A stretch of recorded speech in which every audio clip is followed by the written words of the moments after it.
So, in this crazy, hyper-connected world of ours, we're thinking and creating and solving problems together faster than ever before. It's incredible.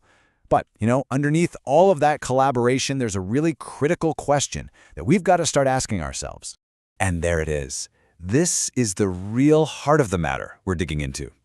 As we share and soak up ideas at the speed of light, are we actually building something smarter and richer together? Or are we just quietly trading in our own unique points of view for the easy comfort of just agreeing?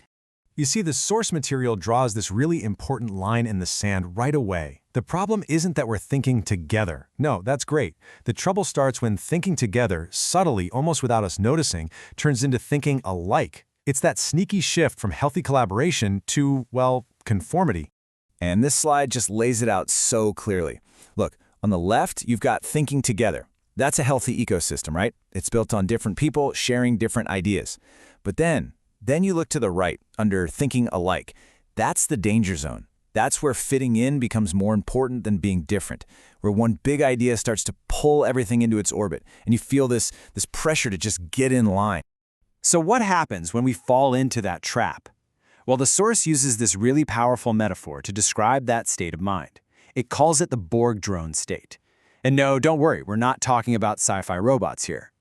Let's really unpack this, because this idea is huge. A Borg drone isn't someone who stopped thinking. Not at all. They're still talking, they're still sharing concepts, but the origin of those thoughts isn't their own anymore. The ideas sound smart, they sound good, but it's an intelligence that's been borrowed, not created.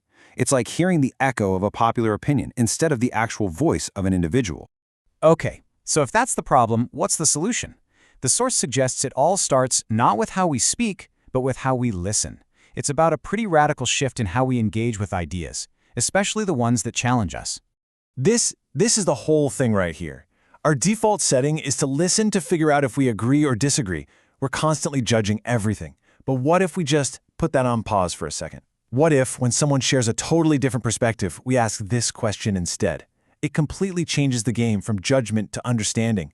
It forces you to try and build a little bridge into their world, just for a moment. And this is how we normally operate, right? When we're listening to process, we're basically like these intellectual sorting machines. Okay, does this idea fit here? Does it conflict with that other thing I believe? Is it good or bad? We're just filtering, categorizing, and let's be honest, rushing to a judgment. It's fast, but it's also kind of defensive. Now compare that with listening to witness. This is a totally different posture. It's way more open, way more patient. The goal here isn't to sort or judge anything. It's just to see the idea for what it is. You got to resist that urge to dumb it down, to cram it into your existing mental boxes, or to slap a label on it.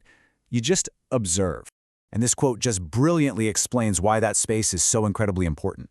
We tend to think agreement is the ultimate goal, right? It feels good, it feels like we're connected, but what this source is arguing is that total agreement, it's actually sterile. The creative spark, that truly new idea, it doesn't come from everybody being the same. It's born in the gap, in that sometimes uncomfortable but fertile space between different points of view. So here's the bottom line. When we push for consensus above all else, we're not always getting the most brilliant or innovative solution. A lot of the time, we're just getting the least controversial one, the idea that doesn't upset anyone, that's born out of social pressure or just plain exhaustion, not from a real breakthrough. All right, so this brings us to a whole new way of thinking about what it means to be smart as a group. If the goal isn't just agreement or conformity, then what is it? Let's check out a new model for what together could really look like. And the source offers this just beautiful analogy.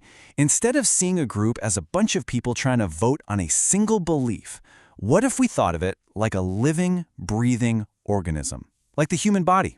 And this just breaks it down perfectly. The heart doesn't try to be a lung. The brain doesn't need the stomach to agree with its philosophy on life. Each part has its own unique, absolutely vital job. They don't run on consensus. They run on coordination. They are deeply, deeply connected through a web of signals, all working together in perfect harmony without ever needing to become the same thing.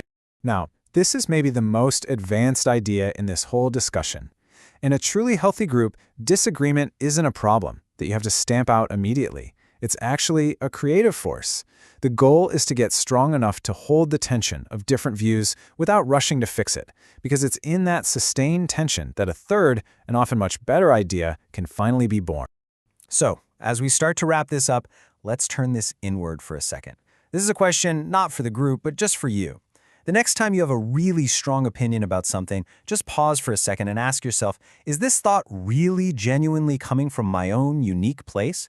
Or am I just feeling that gravitational pull of an idea that sounds good and that a lot of other people seem to believe?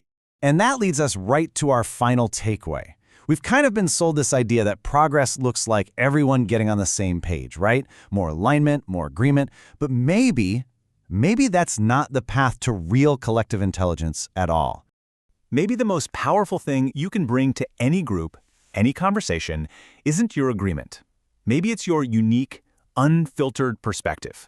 Because maybe the smartest collective isn't the one where everyone thinks alike, but the one where every single person has the courage to truly think for themselves, together.